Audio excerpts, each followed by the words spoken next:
Podium Podcast. Lo mejor está por escuchar.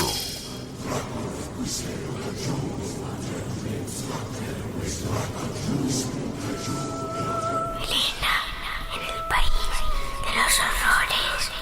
Con Elena Merino en Podium Podcast.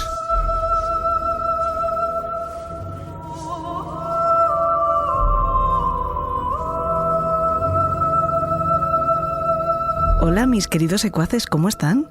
Bienvenidos a su safari semanal por este zoológico cuyas bestias no queremos, por nada del mundo, ver en su hábitat natural. Hoy les voy a hacer un podcast que casi es capicúa porque voy a empezar contándoles una leyenda que bien podría haber sido material de nuestro Club de los Marineros Muertos. Después voy a contarles el caso criminal que he preparado para hoy y volveremos a pasar por el club para acabar la ruta por el país de los horrores. Es verdad que esto que acabo de presentarles esconde alguna trampa, pero ya me conocen, y que además pues es un somero sumario, un sumerio, como dirían los genios de Nadie Sabe Nada, porque apenas les he señalado los epígrafes del índice sin detallar los contenidos, pero es que nos vamos a meter en materia enseguida, así que ¿para qué estropear la sorpresa? Antes solo voy a hacerles el recordatorio de la cita que tenemos el próximo día 27, el sábado 27, en Alcobendas, en Madrid. Grabamos en vivo con ustedes si quieren acompañarnos, algo que nos haría muy, muy felices, como se pueden imaginar. Será en la Galería Est Art Space, que está en la calle La Granja número 4, justo al lado de la estación de metro del mismo nombre, La Granja, que si no me equivoco forma parte de la línea 10. El programa se va a titular Arte Oscuro, el horror sublimado, y eso significa que nos vamos a meter en un asunto que a mí por lo menos me fascina y que nunca he conseguido resolver o que me resuelvan. ¿Por qué nos gusta tanto aquello que nos da miedo? ¿Por qué nos atrae lo que al mismo tiempo nos produce rechazo? Y no me digan que no, porque por ejemplo, el género de terror de las películas es uno de los más exitosos en todas sus categorías, pero especialmente en las más sangrientas. ¿O qué me dicen de la crónica negra, el true crime, como prefiere llamarse hoy en día? Afortunadamente para nosotros. Es el género elegido por muchísimos espectadores y muchísimos oyentes. Pues de todo eso hablaremos con artistas que lo exploran, como Miquel Balerdi o Espina de Vil, con la criminóloga y socióloga Victoria Pascual, o con una invitada tan especial, también artista en este caso, musical, como Aurora Beltrán, de la mítica banda rockera Tahúres Zurdos. Por supuesto, estará conmigo el prescindible, al que no puedo renunciar, cuyo papel en este caso es especialmente fundamental porque vamos a hablar de arte, Salvador La Roca, que algunos de ustedes lo tienen todavía disociado de su verdadera profesión, pero su nombre está escrito con letras de oro en la historia del arte de este país y en la historia del cómic internacional. Así de imprescindible, como digo siempre, es el prescindible. Si quieren acompañarnos, ya pueden comprar la entrada, que ahora sí está disponible en la web www.estartspace.com/black-room. Estamos compartiendo de todas formas esta información en redes sociales. El precio al final se ha redondeado en 10 euros. Pero he de advertirles que no hay demasiadas localidades. El espacio es relativamente pequeño. Estaremos un poquito en petit comité. Si de verdad quieren venir, pues háganse con una entrada cuanto antes.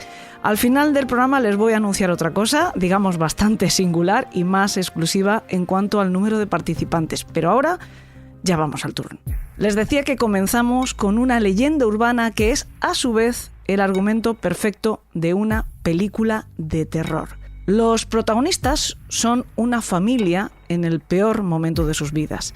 Annie Andrews, de 15 años, y su hermana Jessica, de 9, trataban de superar o al menos de aprender a vivir con la tragedia de la muerte reciente de su madre, víctima de un cáncer. Solo tenían la ayuda de su padre, Brian, que transitaba como podía su propio duelo, al mismo tiempo que manejaba como podía la crianza de sus hijas, adolescente una y preadolescente la otra, repentinamente solo, y seguía como podía con su trabajo y con las demás rutinas propias y familiares anteriores a esta tragedia. Un día, en medio de toda aquella aflicción, sucedió algo que hizo cascabelear el corazón de Annie y también, por simpatía, un poco el de la pequeña Jessica. Un misterioso chico llamó por teléfono preguntando por ella. Se llamaba Danny, no se conocían en persona, pero él se había atrevido a pedirle su número de teléfono a un amigo común de la escuela porque Annie le parecía muy guapa. Eran los 80, todavía no existía Instagram. Danny era seductor, era divertido. O eso, o es que había llegado en el momento oportuno. Además, según se describía a sí mismo, era alto, atlético, rubio, guapo. La verdad es que a Annie le estaba valiendo la pena muy mucho pasar aquellos ratos hablando con él. Aquellos ratos porque Danny volvió a llamar después de esa primera vez, y de una segunda, y de una tercera. Se podría decir que los chicos fueron haciendo gana de conocerse en persona después de algunos días de ir ganando intimidad telefónica. Y por fin llegó el día. La cita que habían planeado sonaba perfectamente romántica, al estilo de aquel entonces, claro. Danny iba a llevarla a la feria. Cuando sonó el timbre de casa, las dos hermanas estaban muy emocionadas. No dejaba de ser una cita a ciegas.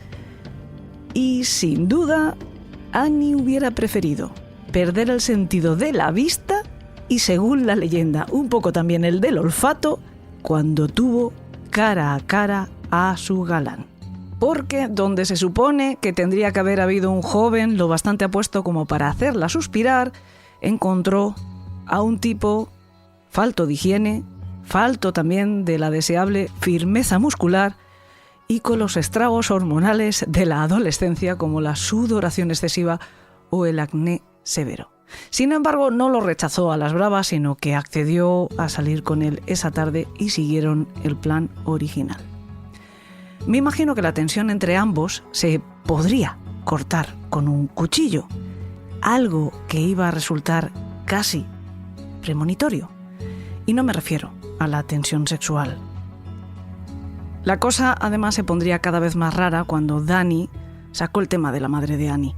No para bien, no como un amigo que trata de dar consuelo, sino como un morboso que lo que quiere es conocer detalles, saber el grado de dolor que tuvo ella, que tuvo la madre mientras agonizaba y que causó a la familia en el proceso de su muerte.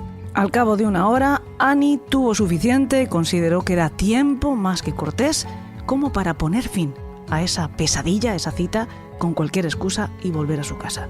Obviamente, no quiso volver a saber nada del tipo. Esto, por otra parte, tuvo también una consecuencia secundaria no deseada, y es que se había terminado la distracción que había mantenido el dolor de las chicas parcialmente apaciguado mientras duró la idea del romance. De hecho, volvió con más fuerza porque lo hizo acompañado de la sensación de decepción, de engaño, del desasosiego por haber estado relacionándose con un bicho raro. Annie y Jessica en ese momento echaban de menos a su madre más que nunca y entonces se les ocurrió y sí intentaban hablar con ella. 2 o 3 noches después del fiasco del romance de Annie, las hermanas, puro nerviosismo, algo de miedo, con la esperanza acicateándolas, bajaron al sótano con unas velas y con una tabla ouija. Hicieron pues lo que creían que tenían que hacer. Se sentaron una frente a la otra, con el tablero entre las dos, sus dedos sobre un vasito de cristal colocado en el centro de aquella plancha de madera que debía de servirles para hablar con los muertos, con una en particular, con la única a la que ellas llamaron, a mamá. Pero no hubo respuesta, o no la que ellas entendían que debía de producirse, que el vasito se moviera hacia el sí cuando ellas preguntaban: «Mamá, ¿estás ahí?». Pues ni hacia el sí, ni hacia el no, ni hacia ninguna parte. El vasito, la ouija, la invocación, lo que fuera, no funcionaba y las chicas tuvieron que dejar de insistir cuando oyeron que el padre había llegado a casa. El resto de la jornada, que básicamente consistió en cocinar la cena, comerla, recoger la cocina y preparar las cosas para el día siguiente, pasó con el desánimo que estaba siendo normal aquellos días hasta la hora de irse a dormir. Y entonces empezó el festival. Primero fue un crujido en la pared de la habitación. Después claramente un golpe.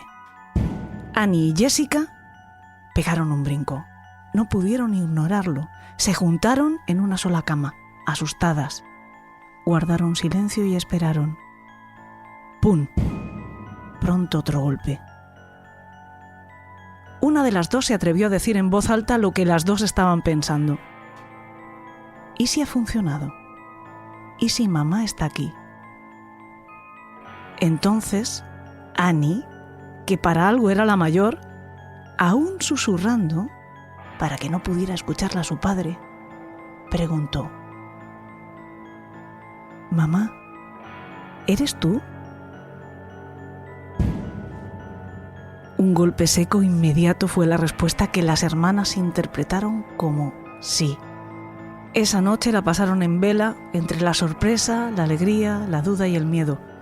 A la mañana siguiente, disimulando todas esas emociones y aguantando el sueño, se fueron al colegio después de que Brian se fuera a trabajar. A la vuelta corrieron a la habitación para comprobar si el espíritu de su madre seguía allí, y así era. El golpe seco e inmediato contra la pared volvió a ser la respuesta.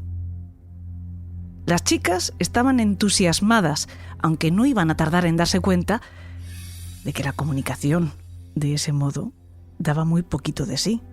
Con la tiptología, que es como llaman los espiritistas a esta forma de manifestarse las entidades del más allá, con golpes, una madre no puede dar consejos, ni consuelo, ni siquiera responder a preguntas un poquito complejas, como ¿qué tal me queda esta camiseta? ¿O qué te parece este chico?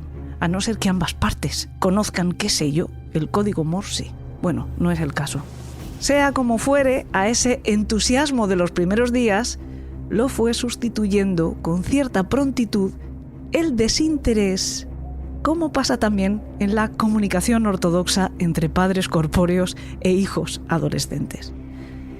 Hasta que un día, a la vuelta de la escuela, empezaron a notar otra clase de interacciones por parte del espíritu de su madre. Por ejemplo, encontraban la luz del dormitorio encendida o la tele del salón puesta.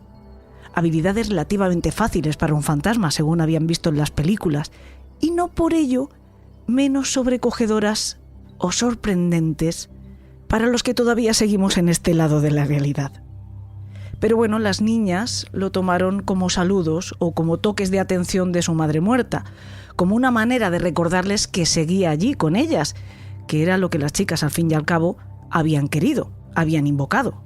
Sin embargo, parecía que los poderes telequinéticos de la madre iban en aumento conforme pasaban las semanas, porque ya no eran solo luces o aparatos encendidos lo que encontraban a su regreso a casa, sino objetos cambiados de sitio o simplemente desaparecidos, prendas de ropa sobre la cama, como si la madre tuviera preferencia sobre qué debía de ponerse Annie al día siguiente, o vasos de leche consumida en el fregadero, como si el fantasma le hubiera entrado hambre, muy física, muy real y muy humana a mediodía. Ya para aquellas, Brian había tenido que regañar a sus hijas porque creía que se estaban volviendo descuidadas, cuando más necesitaba su colaboración, hasta que todos se fueran acostumbrando a la nueva situación familiar. Las niñas al principio habían asumido la bronca para no confesar lo que estaba pasando, hasta que el incremento de los fenómenos paranormales que estaban viviendo las hicieron asustarse de verdad, entre otras cosas porque dejaron de creer que la causante fuera la madre y empezaron a sospechar que el espíritu que entró cuando ellas jugaron a la Ouija era el de un demonio que buscaba torturarlas, y acabaron pidiéndole ayuda a su padre. Y la reacción de Brian fue la de un hombre triste y saturado. Siguió pensando que eran sus propias hijas las que estaban armando todo aquel revuelo una y otra vez. Tal vez porque necesitaban más de él. Pero es que a él no le quedaba más. Así que se sintió superado por la situación y pensó que lo mejor que podía hacer, dadas las circunstancias, era proporcionarles ayuda profesional, llevarlas a un psicólogo. Durante días nada mejoró. Brian pensó que era cuestión de paciencia. Pero una tarde, mientras él estaba en el trabajo, recibió la llamada de su hija Annie, histérica. Telefoneaba desde casa de unos vecinos donde se había refugiado con Jessica. Le rogaba completamente fuera de sí que fuera a buscarlas y se marcharan muy lejos porque el fantasma quería hacerles daño de verdad. Cuando Brian consiguió tranquilizar a su hija lo bastante, ésta le contó que habían llegado del colegio y habían vuelto a encontrar toda la casa patas arriba. Pero lo que las había aterrorizado de verdad, como para salir huyendo, había sido un mensaje escrito con sangre en la pared que decía: «Estoy en tu habitación, ven a buscarme». Brian, todavía escéptico pero preocupado por la salud emocional de sus hijas, pidió permiso a su jefe y fue a hacerse cargo de la situación. Fue a verlas primero a su refugio con los vecinos y comprobó que su nerviosismo era legítimo. Pensó que debía seguirles el juego y les prometió que comprobaría que la casa era segura antes de que fueran a recoger sus cosas para llevarlas a un hotel. Lo primero que pudo comprobar Brian es que las niñas no mentían en cuanto al aspecto general que presentaba la vivienda. Incluso la pintada estaba allí, solo que no era sangre, más bien parecía ketchup. Siguió registrando la casa y efectivamente estaba todo revuelto, se lo habían pasado realmente bien. Al llegar al cuarto de sus hijas, encontró algo más, otro mensaje en la pared que decía: «Cásate conmigo». Pero también alguien más. Una figura fantasmagórica que no fantasmal. Una criatura indefinida, pero definitivamente humana, vestida con el traje de novia de su difunta esposa, la cara maquillada y armada con un hacha. Permanecía al acecho en una esquina de la habitación. Tras ese estupor inicial, Brian reaccionó al ataque y saltó sobre el intruso tratando de quitarle el arma. Hubo un forcejeo. La verdad es que el extraño no era un gran rival, pero consiguió zafarse y desaparecer. De hecho, lo hizo ante los ojos estupefactos del padre de Annie y Jessica, sin que él fuera capaz de comprender cómo había pasado.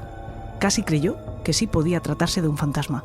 Brian avisó a la policía para que acudieran y después a sus hijas para que no lo hicieran y permanecieran protegidas en casa del vecino, mientras él haría su propia vigilancia, seguro de que quien fuera que había estado perturbándolas y con quien él había estado peleando un momento antes no había podido salir de la casa. Una patrulla llegó al domicilio, lo registró exhaustivamente, pero no pudieron encontrar a nadie. Sin embargo, ante la absoluta seguridad del relato del padre de Annie y Jessica, los policías siguieron insistiendo. Fue entonces cuando uno de los agentes se percató de que el fondo del armario empotrado de la habitación de las hermanas estaba suelto. Lo empujó y allí fue donde lo encontraron, hecho un ovillo, el esperpento que se había estado haciendo pasar por el fantasma de la madre muerta. Se trataba de Daniel Laplante, Danny, el chico fondón de cabello grasiento y acné, que sin embargo se había descrito a sí mismo por teléfono como atlético, atractivo y rubio para conquistar el interés de Annie hasta esa primera y única cita para ir a la feria meses atrás. Cuando la policía inspeccionó bien la casa de los Andrews, descubrió con horror que detrás de las paredes había todo un sistema de túneles que había permitido a este individuo vivir escondido allí, en la tramoya de la casa, por decirlo así, los 6 meses más o menos que había pasado desde la cita fallida con Annie hasta su detención, el tiempo en el que había estado haciéndose pasar por fantasma. Bueno, puede que quienes conozcan el caso de Daniel Laplante no entiendan muy bien por qué yo he dicho al principio del programa que iba a empezar contándoles una leyenda, cuando lo que les acabo de explicar es la primera parte de su historia criminal real. Bueno, pues porque no es así. Esta es la versión tergiversada, muy adornada y replicada hasta la saciedad de un caso que en verdad no necesitaba aditamentos para ser como pasa siempre. Pero en su momento, cuando sucedieron los hechos, que fue en 1986, como hubo que proteger al propio Laplante porque era menor y también a las víctimas por razones obvias, y los medios pues se quedaron sin demasiada información que necesitaban para construir un relato impactante, pues hicieron lo que pudieron con lo que tenían, lo aderezaron con rumores de testigos bastante sui generis, y los años pues lo han macerado con aportes de blogueros, aficionados al terror, al crimen, etcétera, hasta que se ha generado este pastiche que ha servido de inspiración para unas cuantas películas como Te Veo, que ahora la tienen en Prime Video si la quieren ver, y muchas otras de las que nos hablará la semana que viene Salva La Roca en su sección El Octavo Pasajero, esa en la que nos cuenta curiosidades del cine. Para saber lo que ocurrió de verdad, lo mejor es escuchar a quien estuvo allí, a los policías que intervinieron, o leer la sentencia que no demasiado tiempo después LaPlante tendría que asumir por un triple asesinato, y en la que se menciona este y otros allanamientos que estaban en sus antecedentes. A lo de los asesinatos llegaremos, pero vamos a empezar por explicar qué hay de realidad y qué hay de leyenda en esta primera parte de LaPlante viviendo entre las paredes de la casa de una familia. Empecemos por aclarar que Annie no se llamaba Annie, sino Tina, y que Jessica era en realidad Karen, y que Brian se llamaba Frank, y que el apellido de la familia era Bowen en lugar de Andrews. Lo que sí es cierto es que la esposa de Frank, es decir, la madre de Tina y Karen, que efectivamente tenían 15 y 9 años, acababa de morir de cáncer, pero las niñas nunca intentaron contactar con ella mediante espiritismo. Es verdad que algo que estaba pasando en su habitación las estaba asustando mucho, oían golpes. Luego, cuando salían por un rato y volvían a entrar en la habitación, notaban que las cosas habían cambiado de sitio o los canales de televisión. Lo del vaso de leche a medio consumir en el fregadero también pasó. Se lo contaron a su padre, pero pensó que eran solo exageraciones. Pensó que eran cosas de crías. Hasta el 8 de diciembre de 1986. Ese día, la policía recibió un aviso muy alarmante. Un intruso estaba reteniendo rehenes en su propia casa, situada en el número 93 de Lawrence Street en Pepperell, en Massachusetts. Se trataba de la residencia de los Bowen. Quien llamaba era la hija mayor, Tina, que había conseguido escapar del secuestro y huir por una ventana hasta la casa de un vecino para hacer aquella llamada. Allí, amenazados por un tipo muy extraño, un tipo que tenía la cara pintada como un indio, el pelo de pincho y un abrigo peludo, que estaba armado con un hacha y con una llave inglesa, había dejado a su padre, a su hermana y a su amiga Kathleen Knapp arrinconados en su propia habitación. Aquel disfraz había impedido que Tina reconociese a Danny, porque la parte de intento de conquista de Daniel LaPlante, haciéndose pasar por un tipo atlético, primero como un extraño, como un anónimo que llamaba por teléfono a Tina, había sido verdad. Solo que el teléfono no lo había conseguido de ningún amigo común, sino probablemente de un primer allanamiento a la casa de los Bowen, porque era algo que se había convertido en una terrible costumbre de Danny LaPlante, allanar casas extrañas. Llevaba varios años haciéndolo, tanto que se había tenido que ver las caras en más de una ocasión con la policía y ya acumulaba una dilatada lista de antecedentes, a los que sumaba el robo y la destrucción de propiedad privada. Bueno, pues aquel extraño, después de unas cuantas llamadas, supo conquistar lo suficiente la curiosidad y quién sabe si el corazón de Tina lo bastante como para sacar una cita en persona. Solo que no fueron a la feria sino al cine. Lo de la decepción de la chica al ver el verdadero aspecto del supuesto galán adolescente que la había estado cortejando también es real. Pero volviendo al episodio del secuestro, cuando los agentes llegaron a la casa, la situación parecía que se había resuelto por sí misma, es decir, el intruso ya no estaba. Todos parecían ilesos. Los oficiales, no obstante, ayudados por un perro de rastreo, buscaron por toda la casa y también por la zona limítrofe al secuestrador, pero no encontraron a nadie. Frank les explicó que la familia había estado pasando el día fuera y que a su regreso se percataron de que alguien había estado en la casa, que habían estado usando el cuarto de baño porque los objetos estaban fuera de su lugar. Inmediatamente se le activó su instinto protector y se puso a registrar él mismo toda la casa. La sorpresa llegó cuando encontró a un tipo escondido en un armario, con la misma pinta que había descrito Tina. Tenía un hacha y la llave inglesa en las manos. Cuando fue descubierto, en lugar de amedrentarse, se irguió y les ordenó a los 4 que se metieran en el dormitorio de las chicas. Lo que les llamó la atención a los Bowen y al mismo tiempo les heló la sangre es que este intruso estaba llamativamente tranquilo. Una vez encerrados, cuando el intruso salió de la habitación, Frank ayudó a su hija mayor a saltar por la ventana para ir a buscar ayuda. Después del incidente, los Bowen decidieron no pasar allí la noche y se fueron a un hotel.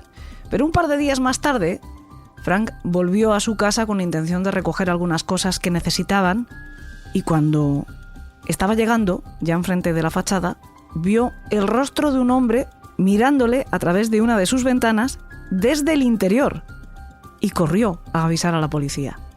Quien respondió al aviso fue el oficial Steve Bethanson, que en un principio estaba convencido de que su trabajo esa mañana sería más de psicólogo que de agente de la ley porque pensaba que Bowen estaba siendo víctima de la paranoia, efecto subsidiario lógico de haber sido secuestrado por un asaltante en su propia casa 2 días antes.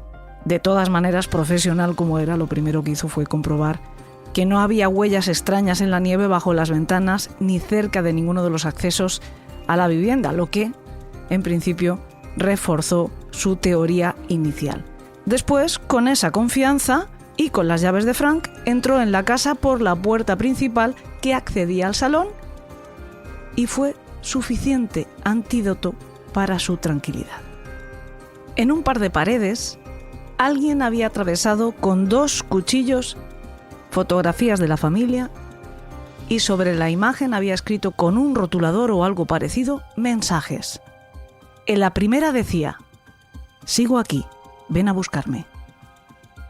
Lo que podía leerse en la segunda era bastante más perturbador: «Os voy a matar a todos».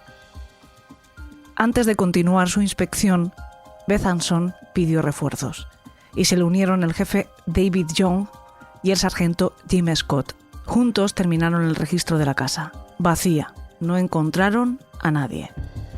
Sin embargo, el instinto del primer oficial, que tan escéptico se había mostrado al principio, le decía que seguían tan equivocados como cuando él había precipitado su juicio sobre lo que Bowen había creído ver a través de su ventana.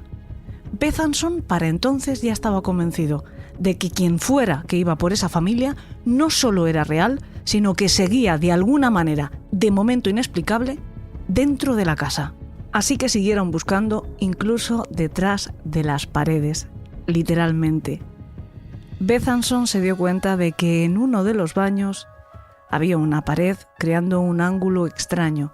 En realidad era un tabique esquinero que se había levantado para tapar las tuberías bajantes, que creaba un hueco minúsculo de apenas 1 metro de base, donde al parecer podría caber con muchísimo esfuerzo una persona pequeña, del tamaño quizá de un adolescente, por ejemplo. Para permanecer allí, bueno, pues puede ser, horas en cuclillas, hasta dormir en esa posición. Lo increíble era el acceso, porque en uno de los lados, entre el tabique y las paredes del fondo, había quedado un espacio diminuto, una especie de colchón de aire que permitía, digamos, comunicar directamente los cimientos de hormigón del sótano con el suelo de ese baño. Pues alguien con la habilidad suficiente, digamos la de Spider-Man, o la de un acosador muy motivado, podría trepar por ahí, esconderse en el minúsculo hueco y amedrentar a 2 niñas durante días, hasta que quizá por error, o quizá porque había llegado el momento en su cabeza, le descubrieran y secuestrara a toda una familia. Sea como sea, los agentes fueron capaces de encontrar esa ratonera y al ratón en su interior. Lo detuvieron con mucha tensión, arma en mano, apuntándole directamente a la cara, pero según ellos mismos describen, a la Plant no se le movió ni un pelo. La historia que había detrás de aquel personaje siniestro era bastante trágica si se le ha de hacer caso a su propio testimonio. Él había nacido el 15 de mayo de 1970 en Townsend, otra ciudad de Massachusetts, a unos 40 kilómetros más o menos de Pepperell, donde habían ocurrido estos hechos. Todavía vivía allí, teóricamente, en la casa de su madre, Elaine Moore, en el número 22 de Elm Street, como oyen, aunque, como acaban de escuchar, pues últimamente pasara noches enteras escondido detrás de aquel tabique en la casa de los Bowen. Su madre estaba divorciada de su padre, David, porque al parecer había abusado sexualmente de él cuando era un niño. Daniel, además, tenía 2 hermanos, Steve y Matthew. Según algunas de sus biografías publicadas, también su padrastro abusaba de él. Esto hizo que nunca fuera un niño con un comportamiento clásico. No era como cabía esperar, lo que provocaba que el resto de críos, y nadie hay más cruel que ellos, lo discriminaran y se burlaran de él. Y por supuesto, después de pasar lo que pasó, muchos de esos niños que fueron compañeros del colegio de Danny LaPlante lo recordaron ante los medios de comunicación como un niño espeluznante. Padecía dislexia, lo que dificultaba su aprendizaje, y tampoco eso ayudó en nada a ser visto como uno más. Ya en la adolescencia asistió al North Middlesex High School y su orientador escolar lo mandó al psiquiatra para entender y tratar la razón de su comportamiento anormal, su falta de higiene personal y su completo desinterés por cualquier tema que se le presentase. Este médico le diagnosticó trastorno de déficit de atención e hiperactividad, pero también, al parecer, abusó sexualmente de él. La manera que encontró LaPlante de canalizar todo este dolor, todo este horror, toda esta ira y el miedo de la mísera existencia de sus escasos años fue causárselo a otros, pero permaneciendo lo más a salvo posible, es decir, sin dar la cara. Se colaba en viviendas ajenas cuando estaban ausentes las familias y robaba, no solo con afán de lucro, sino también objetos sin valor, pero que pudieran echarse de menos para que supiesen que su sagrado hogar, que el lugar donde uno ha de poder sentirse seguro, había sido violado, como su propia sagrada intimidad lo había sido tantas veces por las personas en las que él más debía haber podido confiar. A veces para conseguir este efecto simplemente tenía que cambiar las cosas de sitio en una casa. Y así es como llegamos al encuentro con los Bowen, a las llamadas de Tina, al secuestro, al escondite y a la detención. Danny LaPlante fue puesto bajo custodia de un centro juvenil por una corta temporada. Menos de un año después, en octubre de 1987, fue puesto en libertad bajo fianza después de que su madre rehipotecara su casa para conseguir los $10,000 que exigía el juez Joseph Travaline. A mitad de ese mismo mes, el día 14, a media mañana, en plena jornada, cuando es más fácil localizar a las personas en el trabajo o realizando sus quehaceres fuera de casa, LaPlante se coló en casa de unos vecinos de su misma calle, en el número 38 de Elm Street, en la casa de Raymond Pindle y su familia, y robó 2 pistolas Ruger calibre 22 con sus fundas. 3 semanas después, su padrastro descubrió una de ellas escondida en el cesto de la ropa sucia. Cuando se encaró con Danny, este le contó una patraña que, entre otras cosas, buscaba convencerle de que el arma la tenía desde hacía más de un año. Obviamente se la quitaron, pero LaPlante tenía la otra. El 16 de noviembre entró en otra casa, la de los Gustafson, mientras estaban fuera, y conoció en ausencia a esta familia. Era un matrimonio con 2 hijos pequeños, muy pequeños. Aprendió todo sobre ellos. Aprendió qué les gustaba comer, sus colores favoritos, los olores que preferían, si eran pulcros, si eran aseados, si trabajaban los dos, si eran deportistas, si honraban sus orígenes a sus antepasados, si eran tradicionales, si eran religiosos. Se puede saber todo de alguien viendo cómo vive. Nuestro hogar es la materialización de nuestro cerebro, con nuestra memoria, con nuestro código de creencias, con nuestro sentido práctico. LaPlante se llevó algunos souvenirs. Se llevó un teléfono inalámbrico, 2 decodificadores de tele por cable, un mando, algunas monedas de una colección de dólares de plata. Escondió parte de este botín en el armario de herramientas de su hermano Steve. Michael Pulowski era amigo de Steve. Danny le pidió algo de munición. Le explicó que quería fabricar una bala grande para después venderla. Una razón, por otra parte, bastante peregrina, la verdad, pero sirvió para que Pulowski le diera varios cartuchos que tenía. El 1 de diciembre, LaPlante regresó a casa de los Gustafson. Otra vez, no había nadie en la vivienda, pero no sería por mucho tiempo. Y es probable que él lo supiera, porque esta vez llevaba la pistola cargada consigo. Pronto oyó a Priscilla, la esposa, llegar con su hijo William, de 5 años. Según su testimonio, primero dudó si saltar por la ventana, pero solo por un segundo. Después, prefirió empuñar el arma y sorprenderles. Les obligó a entrar en el dormitorio del matrimonio. Metió a William en el armario y ató a Priscilla a la cama. De nuevo se planteó huir y dejarles así, pero otra vez decidió que todavía podía hacer durar algo más de tiempo aquello. Violó a la mujer. Los detectives recuperaron un preservativo, varias ligaduras y material pornográfico de la escena. Esta última prueba, en mi opinión, desmiente bastante el intento de LaPlante de argumentar que el ataque a los Gustafsson fue improvisado. Pretendió además que el tribunal creyera que volvió a plantearse huir después de asaltar sexualmente a la mujer, pero algo le hizo cambiar de idea y de 2 tiros acabó con su vida. De la misma forma también arrastró al pequeño William hasta el baño y lo ahogó en la bañera. Cuando iba a salir por fin de la casa, la suerte nefasta quiso que coincidiera con la llegada de Abigail, la niña de 7 años, a la que también arrastró hasta el cuarto de baño, en este caso del piso de abajo, y hacer con ella lo que había hecho con su hermano pequeño. Ella se resistió un poco más, pero apenas nada para su oponente. Cuando terminó este tercer asesinato, por fin se fue de la casa hasta la suya. Comió algo, se cambió de ropa y se fue al cumpleaños de su sobrina, como si tal cosa.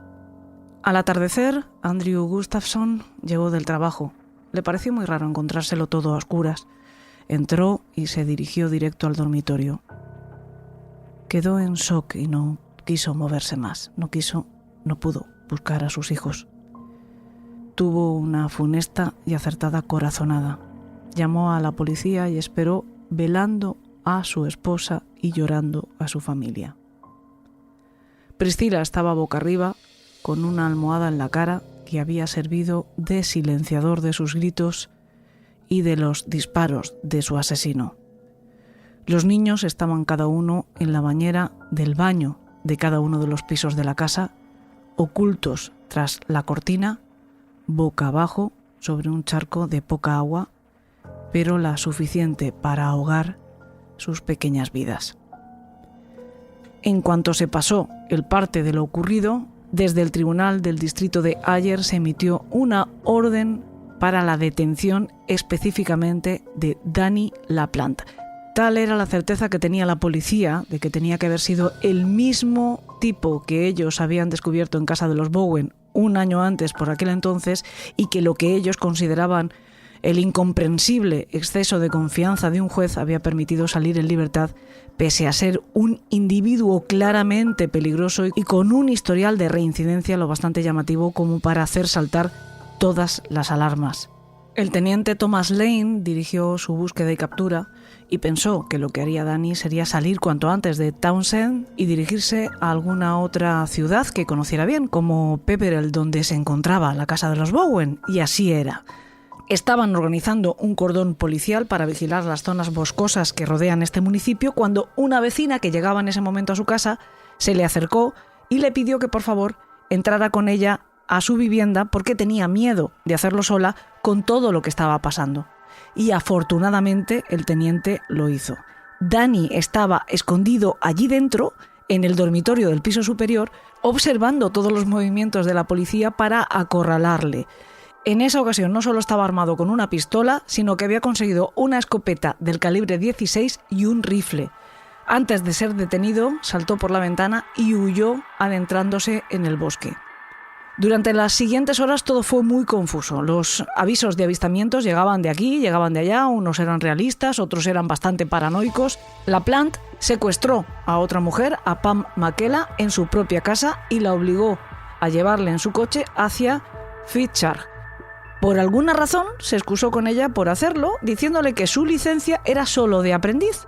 Un hombre que había asesinado a 3 personas, 2 de ellos niños, secuestrado a unas cuantas y asaltado varias docenas de casas, mostraba, sin embargo, embarazo de saltarse la normativa de circulación.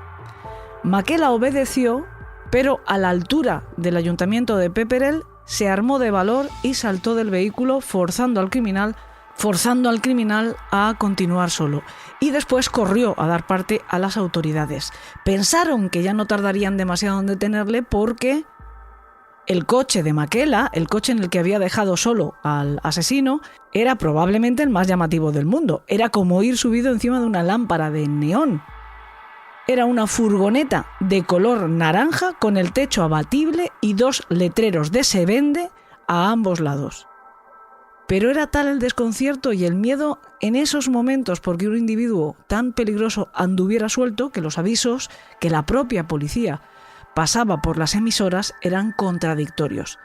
En el que sí que estaban todas las agencias que participaban en la búsqueda de acuerdo es en permanecer en alerta máxima y no dejar de buscar en el agujero más pequeño porque aquel individuo podía esconderse en cualquier parte, como bien sabían después de lo que le habían visto capaz de hacer en casa de los Bowen.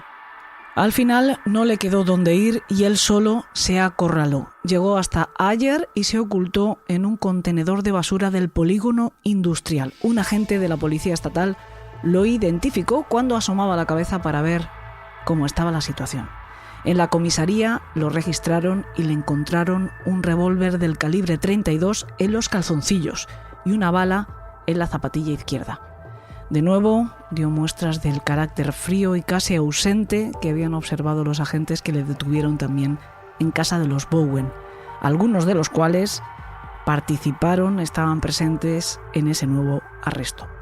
El 12 de enero de 1988, el gran jurado de Middlesex emitió una acusación por 31 cargos contra Daniel LaPlante, que incluía asaltos, secuestros, robos desde diciembre de 1986 hasta el 3 de diciembre de 1987 y, por supuesto, los 3 asesinatos de los Gustafson.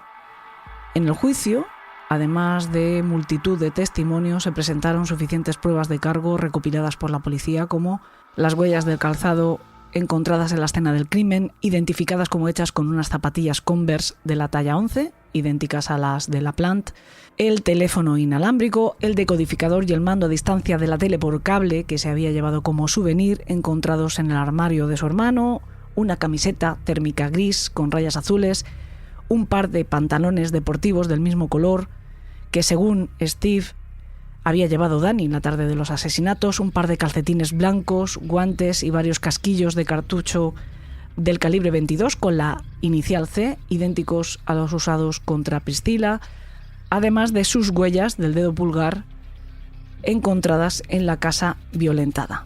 Por todo ello fue condenado a 3 cadenas perpetuas consecutivas sin posibilidad de ser evaluado para la libertad condicional hasta que cumpla un mínimo de 45 años recluido.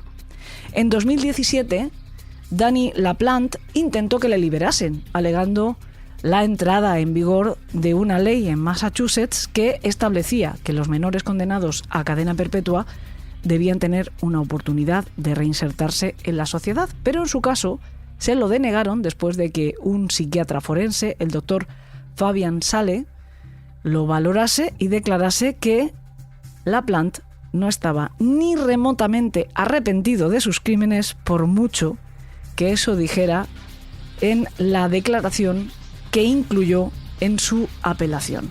Volvió a intentarlo un par de años después, en 2019, después de que entrara en vigor otra ley separada, bastante similar a la anterior, que establecía que los menores condenados por asesinato pueden solicitar libertad condicional después de haber cumplido al menos 30 años. Pero, de nuevo, el Tribunal Supremo de Massachusetts ratificó el fallo del juez anterior.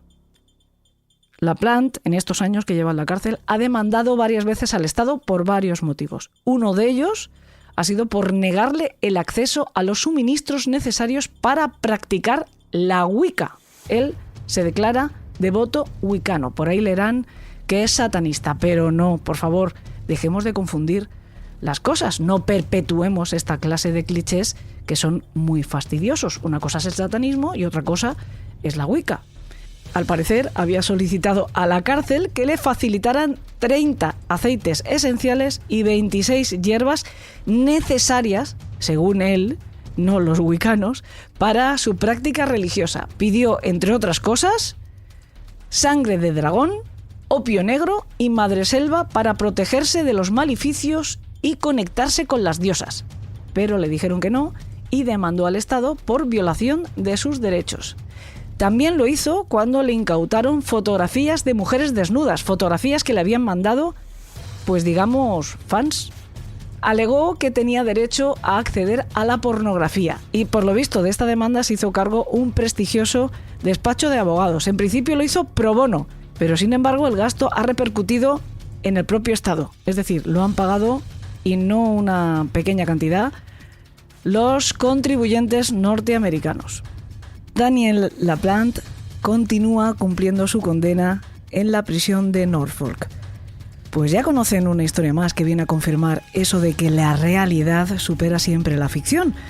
O casi siempre, porque en nuestro Club de los Marineros Muertos tenemos relatos que presentan digna batalla a los casos más espectaculares. Y lo de hoy lo hace especialmente.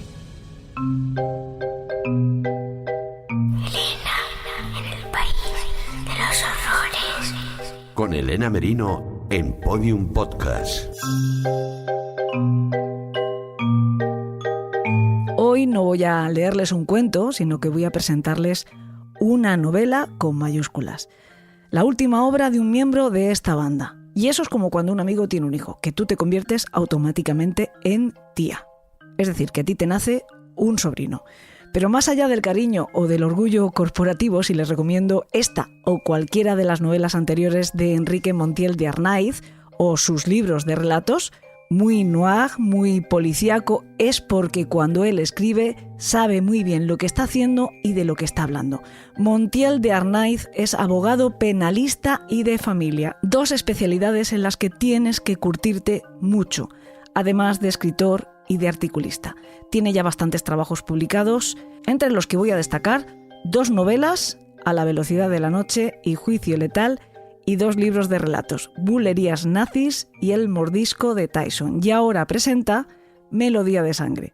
Pues muy bienvenido, Enrique Montiel de Arnaiz, a esta tu casa, que lo es desde hace muchísimo tiempo, nuestro abogado penalista de cabecera, entre otras cosas, y además un gran novelista, como vuelves a demostrar con esta Melodía de sangre. Un noir, pero muy noir, que te has vuelto a marcar, Enrique. ¿Qué tal? ¿Cómo estás? Muy bien, encantado de estar otra vez en casa, como bien has dicho. Oye, te salen unas criaturas, vaya hijitos, que te pares tú de vez en cuando, ¿eh? ¿Cómo te lo pasas? Nada que te vaya a ti a asustar, por otro lado, ¿no? Pero sí que bueno, ¿sabes? La imaginación fértil y desgraciadamente lo que uno ve en su trabajo te da mucha inspiración. Miedo me da preguntarte por este último dato que aportas. Obviamente tú eres un abogado, como he dicho, de penalista, de los buenos, y por lo tanto, pues de los que tiene que asistir a casos pues bastante terribles, ¿para qué nos vamos a engañar? Algunos en tu zona que conoces bien, que a lo mejor pues quizá no te hayan tocado a ti como en el ejercicio de tu profesión, pero bueno, no obstante, si la has elegido es porque también te gusta este tema, ¿no? Y por lo tanto, pues los has querido conocer muy de cerca, aunque sea como estudioso.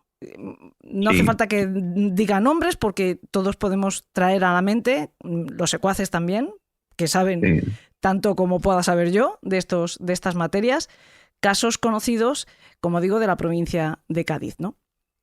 Pero en esta novela cualquiera diría que hay más fantasía que eso. No me digas, por favor, que en la realidad te encuentras cosas como una asesina sexual a la que pueden poner como mote partefrenillos. Bueno, tú piensas que dentro de la provincia de Cádiz tenemos si no el principal, uno de los principales asesinos en serie de la historia de España, que era el arropiero. También era un término bastante particular, ¿no? Pero bueno, lógicamente eso está basado en mi gusto por los psicópatas o los asesinos, no en un caso concreto. Ya. ¿Vale? De hecho, juego un poquito con esto, ¿no? Una de las citas al principio de la novela es el comienzo de la película Fargo de los hermanos Coen, ¿no? O de la serie. De estos son hechos reales. Por respeto a los muertos, no se deja todo tal como fue, pero hemos cambiado el nombre, tal. Plasmo directamente ese párrafo, ¿no? La verdad es que quería escribir esta historia sobre una persona que fuera, un asesino en serie, psicópata sexual, y me planteé diferentes escenarios, pero claro, al final dije, el que tiene un problema mental, para él no lo tiene, no considera que lo tenga, y tiene que ser algo espeluznante, ¿no? Algo que no se haya hecho anteriormente, y por eso de ahí nació pues Parte Frenillos, que es una chica con altas capacidades intelectuales que tiene una serie de hechos en su vida que la convierten en un peligro andante, O sea, que has recurrido un poco al clásico, pero de la ficción, del psicópata, ¿no? Porque volviendo un poco también al ejercicio de tu profesión, te habrás tenido que ver las caras con más de un psicópata y no son tan listos ni son tan llamativos, ¿no? Al final son bastante básicos muchas veces. Pero tú has querido hacer un poco novela clásica, porque Melodía de Sangre, y yo creo que también las anteriores, porque, bueno, pues yo no sé qué es antes, si el abogado o el escritor, porque de raza le viene al galgo, ¿eh? A Enrique Montiel de Arnaiz, pues es digno sucesor de su padre, que también es un gran abogado y escritor, si no me equivoco, y bueno, pues sigue sus pasos, y no sé qué te viene antes, si... Bueno, él es escritor, abogado, no. Ah, mira, pues yo pensaba que era abogado. No, o sea que va. Él es escritor puro y duro. Él es escritor, de hecho, él hizo magisterio y después se decantó por el periodismo.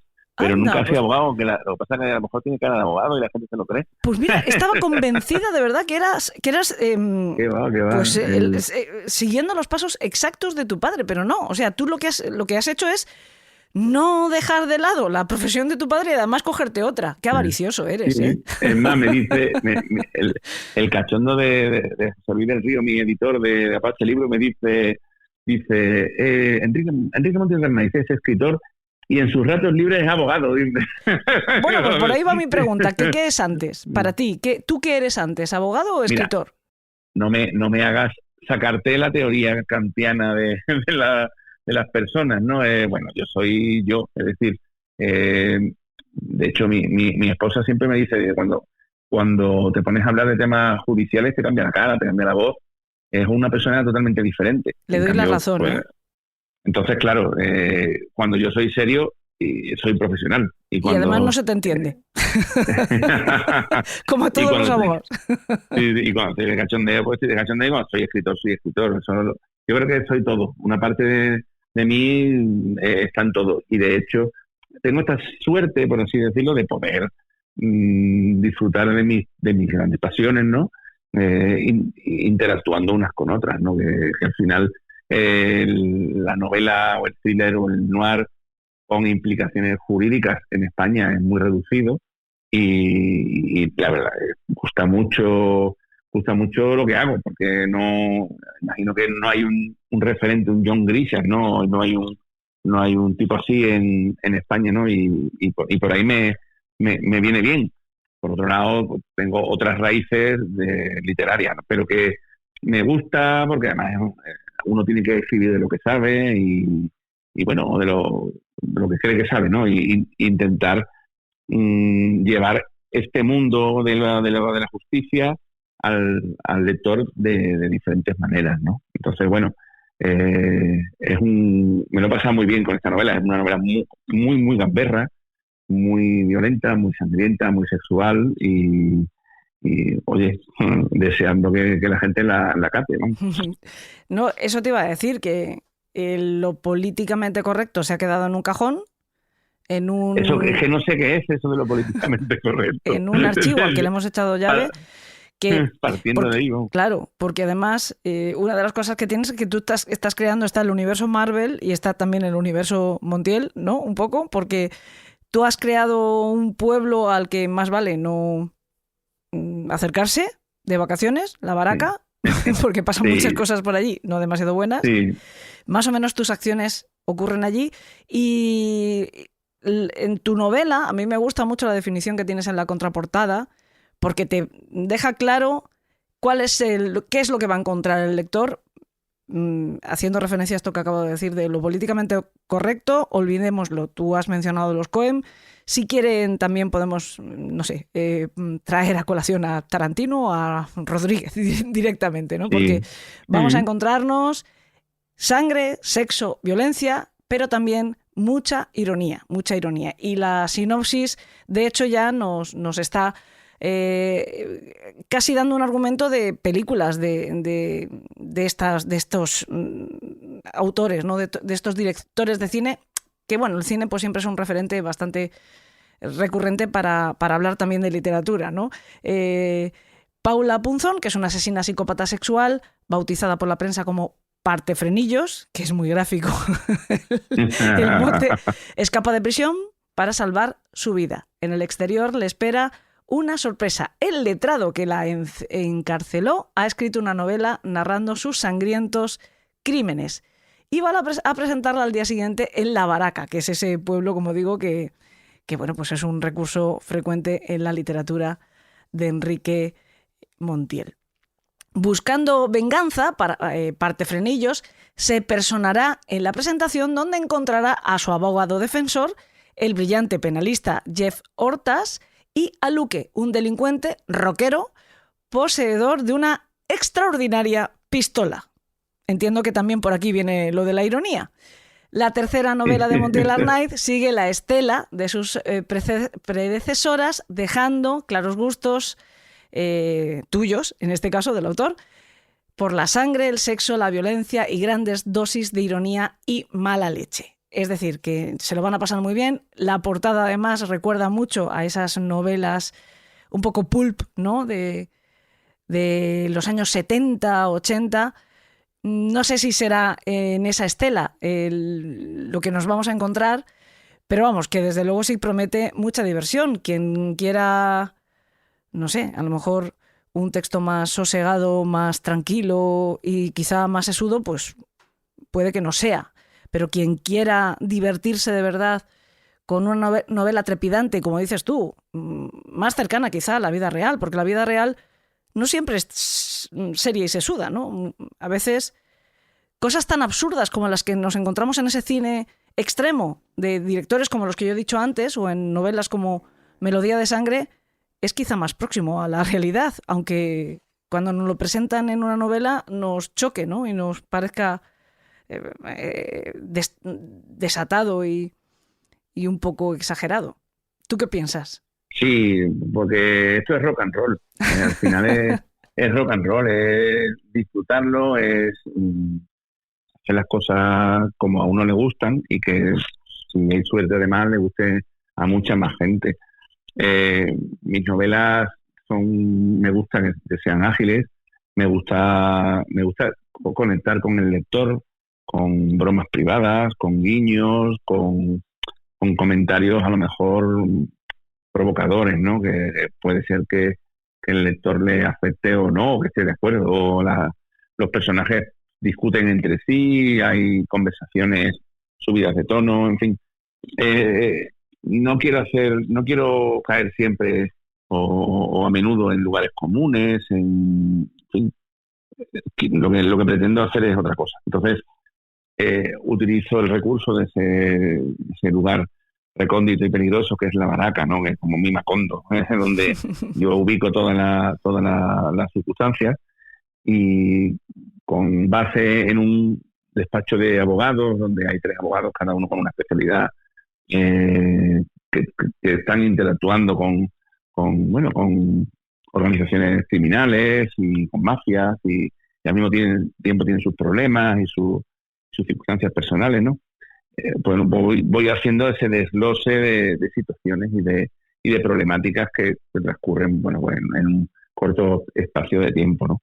Es una novela, yo, además que al leer, como te he escuchado la sinopsis, ¿no? Es verdad que hay mucha sangre, mucha violencia, hay sexo, hay mala leche, hay mucha mala leche, porque creo que el cinismo, el sarcasmo, la ironía, eso denota inteligencia, pero no solamente del que lo escribe, sino del que sabe apreciarlo, ¿no? Y yo considero que hoy día, en este mundo del TikTok y del Instagram, lo que los pobres galos que continuamos en nuestra aldea irreductible de la lectura, pues tenemos que continuar, no hay que bajar el listón, al contrario, hay que subirlo. Y por eso mis novelas tienen ese enganche, me gusta a mí, cinematográfico y de thriller, pero por otro lado tampoco quiero descuidar desde luego la forma de escribir ni está las claro. metáforas ni nada. Claro, evidentemente no tiene nada que ver, o sea, no tiene nada que ver el género o el estilo de la novela con la calidad del novelista o la calidad literaria, nada que ver. Yo creo que ya va siendo hora de romper ese tópico, que el ritmo sea lento no garantiza una mejor calidad de nada, ni de la literatura, ni volviendo al género que más se le puede acercar, o al no el género, el arte que más se le puede acercar, que es el cine, ¿no? Que parece que porque hoy lo diré, hagamos más lento, que no me va a salir la palabra hoy, el ritmo de algo sube la calidad. No es verdad, eso es un recurso que tenemos que aprender a superar, de la misma manera que parece que el noir o el terror no pueden hacer grandes obras, y es mentira. Yo creo que también podemos empezar a superar eso, ¿no? Hay grandes obras literarias y cinematográficas dentro de ambos géneros y Totalmente. Pueden ser trepidantes. Igual que hay grandes bestsellers que son al mismo tiempo estupendas obras literarias de una calidad inigualable. No tiene nada que ver. O sea, rompamos de una vez esos topicazos que yo creo que ya sobran, ¿no? Cualquiera que tenga dos dedos de frente. Una cosa que me gusta mucho de Melodías de Sangre es que vamos a encontrar a un miembro de la banda que hace de bueno, supongo, porque es que no me lo puedo imaginar. Bueno, ¿No? Es que no me lo puedo imaginar yo en otro papel. No hagas spoiler, que lo tienen que encontrar. Puedes decir quién es, pero no digas si es bueno o es malo, porque entonces, claro. Hombre, pues mira, hay un personaje que es un subinspector de policía, que es el subinspector Casas, ¿no? Inspirado en Eduardo. Una persona que no tengo la suerte de conocerlo personalmente, ¿no? Pero me parece siempre una persona cabal, con gran sabiduría, muy didáctico, explicando siempre, poniendo al espectador o al lector con mucha tranquilidad, explicándole pues las circunstancias del Cuerpo Nacional de Policía, las investigaciones. Entonces un día así como broma o algo así, lo puse, le mandé un párrafo tal, y yo creo que él está olvidado. Yo creo que él no es consciente de que iba a salir en la novela, ¿no? Que cuando escuche esto, pues seguramente alucinará, ¿no? No pensaba que era en serio, igual. No, y bueno, a ver, también te voy a decir una cosa. No voy a destripar nada ni voy a hacer spoiler, pero si a mí me sacaran en Melodía de Sangre, Elena, yo me gustaría que me mataran de la forma más cruel posible. La verdad, yo no aspiro a ser el que salve a nadie, quiero morir. Yo como ya me he aprendido que aquí para mamar hay que pedir, yo te pido que en la próxima novela me saques de asesina. Yo quiero también salir, pero yo me pido ya directamente papel de asesina. Pues eso es. Porque será la única manera que yo me vea haciendo de una mala terrible, porque yo soy capaz de matar una mosca. Yo quiero verlo. Me lo hubieras matar. dicho hace poco y mira, podríamos haber hecho alguna paña con parte de frenillo, pero bueno. Claro, me hubieras descrito a mí con ese aspecto o algo, claro. Lo hubieras hecho podcaster o alguna cosa de esas, que yo me identificara. Hombre. Y a Salva también lo podemos meter ilustrando del los delincuente. asesinatos. Cualquier cosa de esa. Como en Seven, ¿no? Tú matas a alguien y él hace el dibujo del asesinato. Pues oye, nos vamos a... No quiero decir yo nada porque no estoy autorizada, pero igual nos llevamos una sorpresa pronto relacionada con eso. Pero no quiero decir nada, que no me han autorizado. Entonces, mira, bien. Al final le he dejado allí una... Mira que me da rabia hacer esto, de dejar una perlita y no resolverla, pero como no queda mucho para que se resuelva... Ahí lo dejo, pero, en fin, ya está. Corramos un estúpido velo. No digo nada. No vaya a ser que te caiga una demanda o algo. Sobre todo por revelación de secretos. Claro, pero es que, sobre todo para no fastidiar a nadie. Pero va a ser una sorpresa la que nos aguarda en ese sentido muy chula y muy divertida. Oye, Enrique, ¿cuándo sale? Datos importantes, información importante. ¿Cuándo está accesible a todos Melodía de Sangre? Bueno, actualmente está la preventa en la web de Apache Libros. Uh-huh. El día, creo que entre el 23 y 24 de abril sale ya a la venta en las librerías. Uh-huh. Y bueno, se presenta el 25 de abril en Cádiz, en la sede de la Asociación de la Prensa. Y después ya el 1 de junio estoy en la Feria del Libro de Madrid, el 10 de mayo se presenta en mi ciudad, en San Fernando, el 11-12 estoy en la Feria del Libro de Mérida, después voy a Sevilla, en fin, voy a hacer un poquito de la ruta de Peñaperros para abajo. Te voy a hacer una pregunta. Por ahora, y vas a pagar el pato de todos mis amigos escritores. ¿La vas a pagar tú? ¿Por qué evitáis Levante? Hay una barrera. Perdona, pues te voy a algo. contradecir.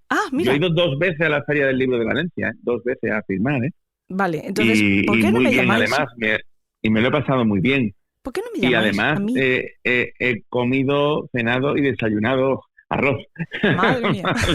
Por eso no me llamáis, porque yo no os daría. Pero sí, estuve, bueno, pues yo creo que antes del confinamiento, la del 2019, me parece, o 2019 estuve yo en la Feria del Libro de Valencia y anteriormente había estado en una Hispacón en Valencia también. Y, oye, la verdad que me lo pasé muy bien. Tiene que hacer las circunstancias, lógicamente, si me invitan a la feria, pues iré. Es igual que, bueno, me han hablado, ¿no? Pues vas a ir a tal festival de novela negra o a tal o a lo actual. Bueno, me tienen que invitar, no voy a llamar yo. Eso es evidente, sí. Cuando a mí me preguntan, bueno, me pasa lo mismo. Oye, ¿cuándo vienes a Barcelona? ¿Cuándo vienes? Me tienen que invitar, si no... Yo he estado también, yo he firmado en San Jordi, he firmado en Getafe Negro, Mancha Negra, he estado en muchos sitios, lógicamente, pero bueno. Ya quisiéramos tener un montón de dinero y poder pagarnos todos los viajes del mundo mundial, pero si no te llaman para asistir a un sitio, pues tampoco tiene mucho sentido que te presentes allí a nada, ¿no? No, hombre, efectivamente no, pero bueno, que todo es cuestión de la editorial, de hecho lo mueve, vamos, que yo me consta que lo están moviendo y ojalá pueda estar por ahí de nuevo en la Feria del Libro de Valencia. Bueno, a ver si es posible. Pues si vienes, por favor, avísame para que yo vaya allí con mis pompones a darte todos los ánimos del mundo. No, es que si yo presento en Valencia, es que me vas a presentar tú. Que es diferente. Te presento y me voy. Aquí, Enrique, aquí un conocimiento y me voy. Mientras, no queda mucho, por lo tanto, mucha espera. En cuanto escuchen este programa, unos poquitos días después, y ya podrán tener en sus manos Melodía de Sangre, pero mientras tanto, pues permíteme que recomiende a todos nuestros secuaces que para que conozcan el estilo Montiel de Arnaiz, pues se hagan con A la velocidad de la noche o con Juicio letal, si quieren novela, o con un montón de libros de relatos que tienes, o bien como participante en antologías, o pues por ejemplo el Mordisco de Tyson y otros relatos que es 100% tuyo, porque como digo, pues tu actividad literaria ya es bastante larga, fructífera y pues a la misma altura que tu actividad como abogado, como he dicho antes. Por eso te he hecho esa pregunta tan tópica que seguramente te han hecho en todas las entrevistas de ¿qué va antes, el huevo o la gallina? En fin, bueno, Enrique, dime. No, que eso, como me dijo una vez, me preguntó una vez una juez, me dice, señor letrado, ¿cuándo va a dejar usted pronto la abogacía, no? Y me dije, así, digo, ¿por qué? Digo, señoría, ¿qué he hecho yo? ¿No? Bueno, por la literatura. Digo, bueno, mucho tengo yo que ganar con la literatura, señoría. En este país está la cosita como para dejar lo que sea por estamos la hablando literatura. de Pérez Reverte y 4 más, no da para mucho más, ¿eh? Entonces, ojalá, ¿eh? Y ojo, Ojalá. que antes aún, pero hasta hoy en día a Pérez Reverte con la literatura le cuesta mantener el modo de vida que ha llevado hasta ahora, ¿no? Y al final, pues uno tiene la vida que tiene y que ha hecho de acuerdo con el trabajo que tenía. Entonces, cada uno a su ritmo, pues vive como tiene que vivir. Enrique, además de estos libros que ya pueden conseguir nuestros secuaces, vamos a darles también a nuestros oyentes, a nuestros secuaces, una muestra de Melodía de Sangre, en la que han participado pues Fran Izuzquiza en la voz del narrador, Rocío Santos en la voz de la víctima, y bueno, pues yo ya te he dicho que yo quería ser la mala, así que ahí me tienes.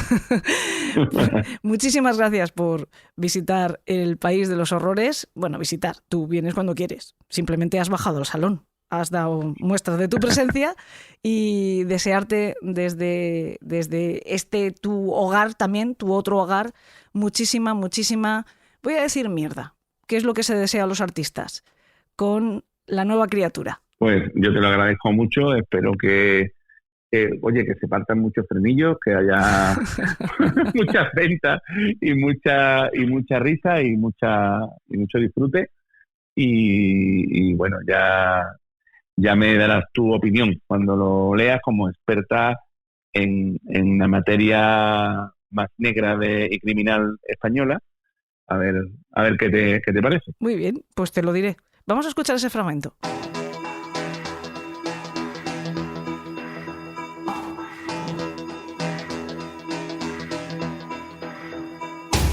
La familia entró en la venta y a los pocos segundos la esposa salió sola y se dirigió a la gasolinera.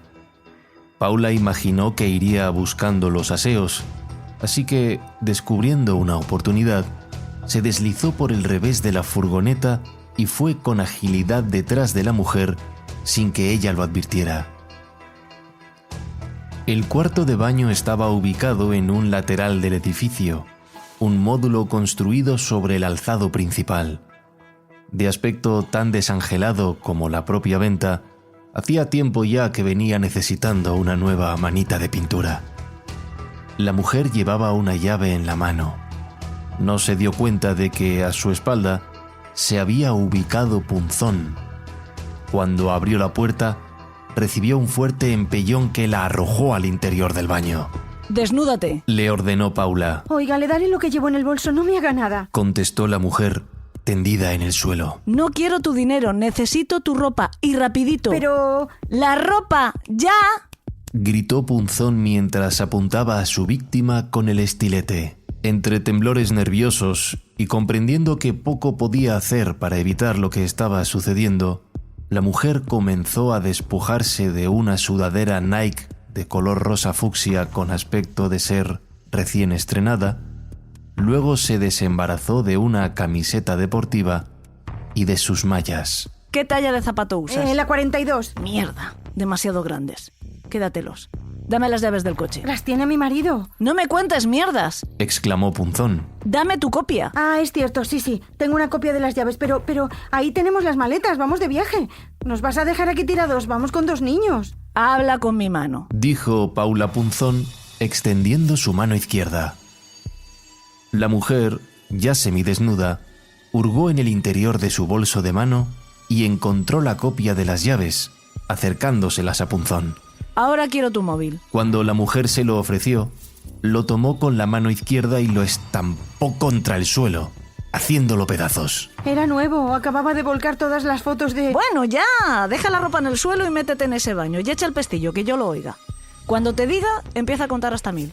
Si sales antes, das la voz de alarma o cualquier estupidez, que sepas que castraré a tu hijo y con el colgajo que le rebañe, violaré a tu hija. ¿Te ha quedado claro? La mujer comenzó a sollozar, al tiempo que afirmaba con la cabeza. Se arrastró poco a poco hacia el baño, entró en él y echó el pestillo. Poco después empezó a escucharse que contaba con la voz desgarrada: 1, 2, 3, 4. La reclusa tomó la ropa y se vistió con rapidez. Tenía que salir de allí lo antes posible, antes de que alguien echara en falta a la señora u otra persona fuera a orinar. Fue entonces cuando Paula Punzón sintió un escalofrío, ese sentimiento de alerta que tantas veces le había salvado la vida. Se giró justo para encontrar en el umbral de la puerta al marido de la mujer observando la escena con el rostro descompuesto. El móvil roto en el suelo, el estilete, la ropa de su esposa en el cuerpo de partefrenillos. Punzón se arrojó contra él intentando ensartarlo, pero el marido, un tipo realmente gigantesco, en realidad, bloqueó su brazo con una mano grandísima a tiempo, desviándola hacia la pared. Con el otro brazo descargó un puñetazo descomunal que impactó en pleno rostro de la convicta, hundiéndole un ojo dentro del pómulo y horadándole media cara. La sangre comenzó a brotar por la nariz y la boca de la presa, que pareció por un instante desorientada, como si estuviera al borde del knockout. El hombre estaba obeso y tenía una barriga prominente, pero al mismo tiempo era muy ágil para su tamaño y su peso. La había sorprendido. Cogiendo impulso, le arrojó una patada frontal que conectó en su bajo vientre, lanzándola contra la puerta del baño, en donde la mujer, asustada por el golpetazo, dejó de contar. Paula estaba desmadejada en el suelo y el tiarrón se arrojó sobre ella descargando sobre su espalda puñetazos tan brutales que parecían dados por un gigantesco gorila. Las fuerzas la abandonaban y Punzón se dijo que hasta aquí había llegado, a punto de dejarse llevar y rendir su cuerpo y su mente. Pero entonces recordó. La chispa de la ira prendió en ella, avivando el rescoldo de un fuego apagado hasta entonces, el verdadero motivo por el que había decidido escapar de la prisión, la llama de la venganza. Y asiendo con fuerza el estilete, saltó como una gata en celo sobre el hombretón, clavándoselo en el pecho, a la altura del corazón. El tipo era bien parecido, concluyó Paula. Una mirada bonita, algo cándida pese a su fiereza, barba entrecana, cabellos ondulados. Seguro que estaba bien dotado. Quedó paralizado, muerto al instante, y cayó hacia atrás prorrumpiendo en un fuerte golpe de carne y huesos. La liviana Paula se dejó caer sobre él, con el ojo hundido y la espalda acartonada por la retahíla de impactos recibida.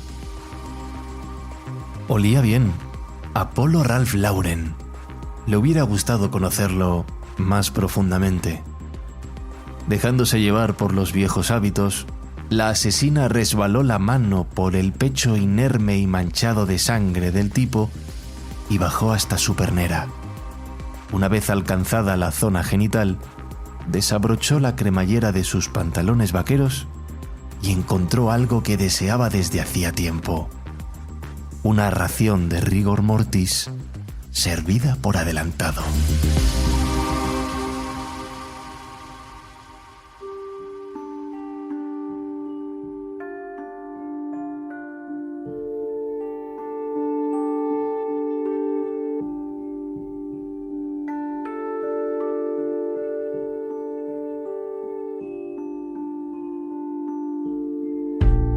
Un relato sin tapujos, literalmente esta melodía de sangre de Montiel de Arnaiz, disponible en preventa ya en la web de Editorial Apache.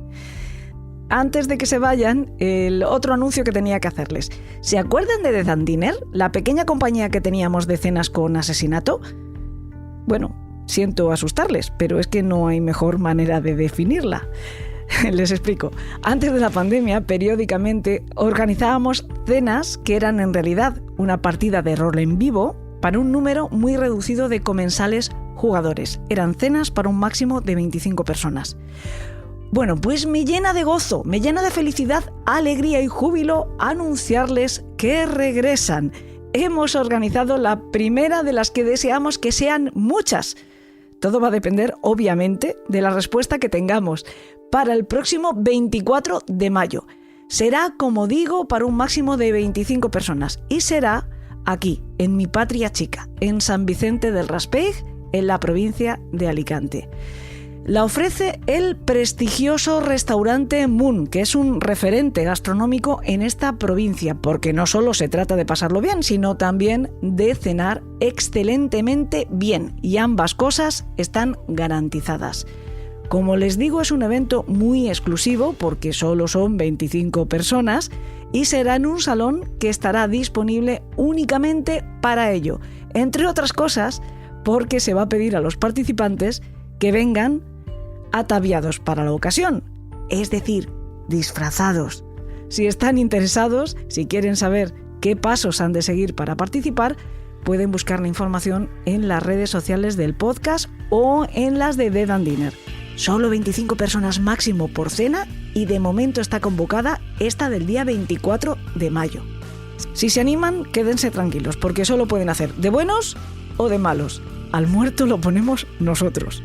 Gracias a mis compañeros de Yes We Cast, a Fran Izuzquiza, que ha hecho de narrador en el fragmento de Melodía de Sangre, y a Alberto Espinosa por su edición. Y a mi hermana del alma, Rocío Santos, que también ha participado en la dramatización. Y a todos ustedes por su atención una semana más. Que tengan dulces sueños.